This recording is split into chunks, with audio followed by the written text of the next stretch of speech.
আসসালামু আলাইকুম।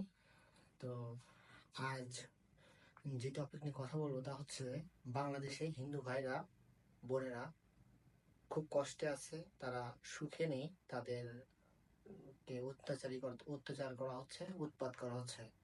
তো এটা মনে হয় সত্য ঘটনা। তো তখন আপনি কিভাবে বুঝবেন? সেটা হচ্ছে ইন্ডিয়ার যে মিডিয়া গুলো আছে সেগুলা যে বক্তব্য সেটা শুনলে আপনি বুঝতে পারবেন যে আসলেই বাংলাদেশের হিন্দু ভাই বোনেরা শান্তিতে নেই, খুব অশান্তিতে আছে। তার বড় প্রমাণ হচ্ছে, সেটা হলো, আমি আপনাকে বলতে চাচ্ছি তা হচ্ছে যে এই রিসেন্ট আমাদের যে দুর্গাপূজা গেল, সেই দুর্গাপূজায় বাংলাদেশে যে পরিমাণ নিরাপত্তা এবং তাদের যে সহযোগিতা আমাদের দেশের মুসলমান ভাইরা করেছে সেটা সত্যি অবিশ্বাস্য। তা আপনি হিন্দু মহাজোটের যে ভাইটা সভাপতি আছে তার কথা শুনলে বুঝতে পারবেন, এবং ইভেন আপনি তাদের এই আশপাশের যে পারিপার্শ্বিক যে পরিবেশ সেটা দেখলে বুঝতে পারবেন। কিন্তু তারপরে আমাদের এই পার্শ্ববর্তী দেশ ইন্ডিয়া, ভারতের কিছু সাংবাদিক তারা বলবে যে বাংলাদেশের হিন্দুরা ভালো নেই। ভালো নেই কিভাবে? দেখেন, এই দুর্গাপূজায় গভর্নমেন্ট কর্তৃক তাদের প্রত্যেকটা পূজা মণ্ডপে 20,000 করে টাকা গভর্নমেন্ট থেকে দেওয়া হয়েছে। ইভেন এই প্রত্যেকটা আমাদের যে দলীয় বা সরকারি যে বা বেসরকারি যে দল আছে, বিএনপি বা আওয়ামী লীগ বা জাতীয় পার্টি, এখান থেকে বেশ কিছু নেতাকর্মী তাদের প্রত্যেকটা পূজা মণ্ডপে তাদেরকে অর্থ আর্থিক সহযোগিতা করেছে। তারপরেও তারা বলবে আমরা ভালো নেই। আর আপনি আমি আরো কিছু আপনাকে উদাহরণ দিচ্ছি। বাংলাদেশে আমাদের হিন্দু ভাইরা মাত্র 8% থেকে 9% হিন্দু মানুষ আছে যারা বাংলাদেশে বসবাস করে। তো তারা সুন্দরভাবে ধর্ম পালন করে, তারা সুন্দরভাবে ধর্মের যে অনুষ্ঠান আছে সেই আনুষ্ঠানিকতাগুলো শেষ করতে পারে, মানে দ্বিধাদ্বন্দ্ব ছাড়া। আর আমাদের দেশে 8% 9% হিন্দু, তাদের মধ্যে তারা গভর্নমেন্ট জব করে 37%, 37% মানুষ গভর্নমেন্ট জব করে। ইভেন এখান থেকে আমরা মুসলমানরা যে সুবিধা ভোগ করি, আমাদের হিন্দু ভাই বোনেরাও সেই সুবিধা ভোগ করে। কিন্তু এখানে আমাদের দেশে কিছু মুসলমান মানুষ আছে, যেমন পাকিস্তানের বিহারি যারা বলে, সেই বিহারি সম্বন্ধে আপনারা যদি জানেন, সেই বিহারিরা কিন্তু মুসলমান, তারপরেও তারা কিন্তু এই আমাদের দেশের হিন্দুদের চাইতেও খুব খারাপ অবস্থায় আছে। তো আমরা আমাদের দেশের যে হিন্দু ভাই বোনেরা আছে তাদেরকে আমরা কখনোই আমাদের প্রতিদ্বন্দ্বী বা বিপরীত ধর্মী মানুষ আমরা ভেবে তাদের সঙ্গে মিশি না বা তাদের সঙ্গে বসবাস করি না। তার প্রমাণ আপনাকে আমি এই, দিলাম হচ্ছে এই পূজা পার্বণ, তারপরে এই তাদের চাকরি ব্যবস্থা, তাদের যে সুবিধা, তারা বয়স্ক ভাতা থেকে শুরু করে তাদের যে রিলিফের কার্ড বা গভর্নমেন্টের যে কোনো সুবিধা, যে কোনো জায়গা যে আপনার ভর্তি, সব জায়গায় আমরা হিন্দু ভাইদের প্রতি যে সহমর্মিতা এবং সহানুভূতি দেখাই, এটা আমরা মনে হয় না পৃথিবীর অন্য কোনো দেশে অন্য কোনো সংখ্যালঘুরা পায়। আপনাকে আমি উদাহরণ দিচ্ছি কিছু, দেখেন। সেটা হচ্ছে আপনার আমাদের পার্শ্ববর্তী দেশ ইন্ডিয়া, আপনি যান, আমরা জন্মের পর থেকে শুনতেছি সেখানে 18 থেকে 19% মুসলমান।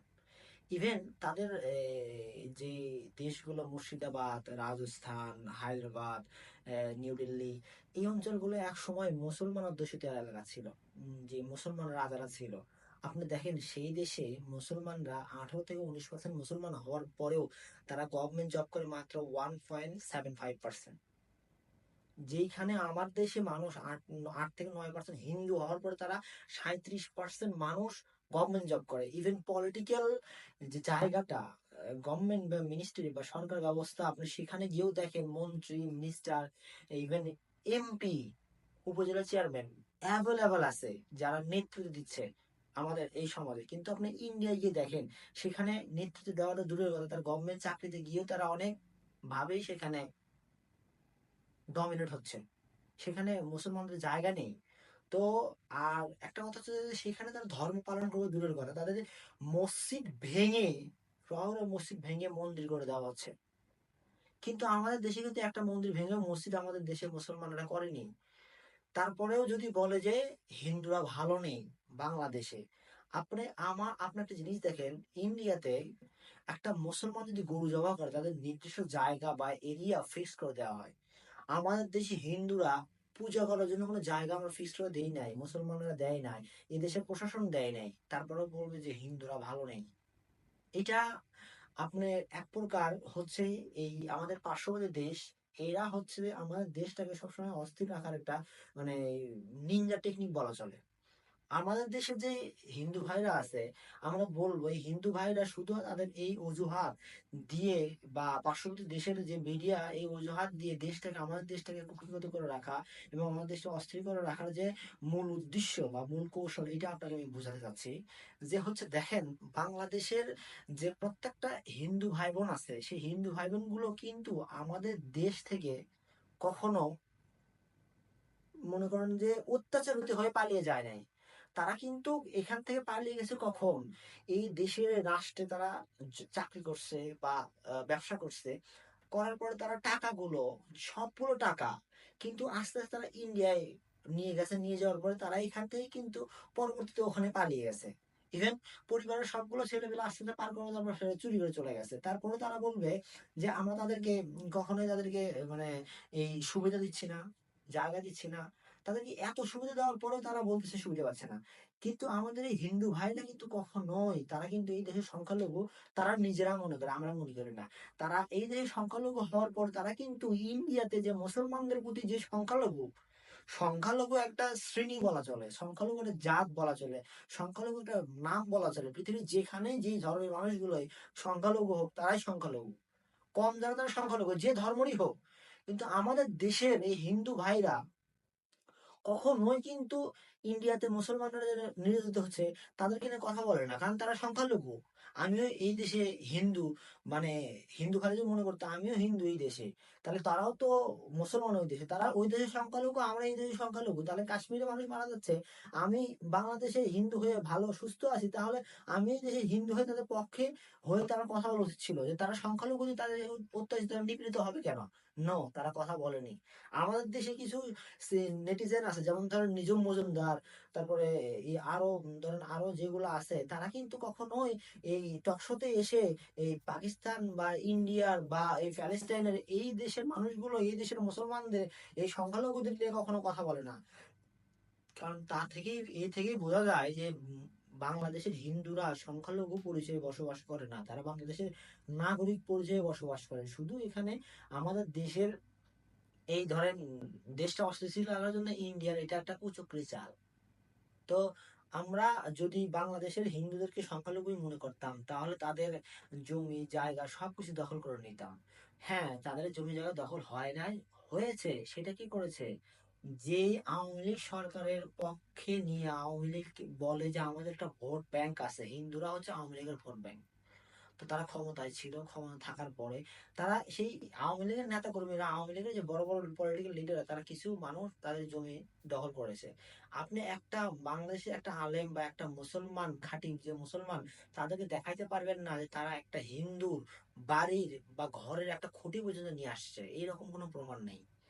তো আমি মনে করি বাংলাদেশের যে হিন্দু ভাইরা আছেন, তারা যদি সংখ্যালঘু একটা জাতি বা সংখ্যালঘুর নাম মনে করতেন, তাহলে তারা এই পৃথিবীর সকল সংখ্যালঘুদের নিয়ে প্রতিবাদ করা উচিত। কিন্তু না, তারা সেই প্রতিবাদ করবে না, তারা কখনোই করে না। তারা শুধু বাংলাদেশটাকে অস্থিতিশীল রাখার জন্য ইন্ডিয়ার মিডিয়ার পক্ষ হয়ে তারা শুধু বলবে যে আমরা সংখ্যালঘু, আমরা নির্যাতিত। কিন্তু তারা নির্যাতিত না, তারা সবসময় বাংলাদেশের নাগরিক হিসেবে বসবাস করবে। এবং যারা মুসলমান, যতদিন এই দেশে ইসলাম আছে, তারা ততদিন তারা হিন্দু হিসেবেই বা মানুষ হিসেবে বাংলাদেশের নাগরিক হিসেবে বসবাস করবে। আর পৃথিবীতে সংখ্যালঘু শুধু বাংলাদেশ হিন্দুরা না, পৃথিবীর প্রত্যেকটা দেশ ভাগ হয়েছে এবং ল্যান্ড বা ভূমি ভাগ হয়েছে শুধু ধর্মের উপর নির্ভর করে। আপনি দেখেন, ইন্ডিয়াতে হিন্দু রাষ্ট্র বলা হয়, সেই দেশে হিন্দু বেশি দেখে তাদেরকে হিন্দু রাষ্ট্র সে পরিচয় মানুষ দেয়। ইভেন আপনি দেখেন এই আমেরিকা খ্রিস্টান বেশি হওয়ার কারণে সেখানে খ্রিস্টান ডমিনেট করে। আপনি রাশিয়াতে খ্রিস্টান ডমিনেট করে, আপনি ফ্রান্সে খ্রিস্টান ডমিনেট করে, সৌদি আরবে মুসলমান ডমিনেট করে, কুয়েতে মুসলমান ডমিনেট করে, আরব আমিরাতে মুসলমান ডমিনেট করে, বাংলাদেশে মুসলমান ডমিনেট করে।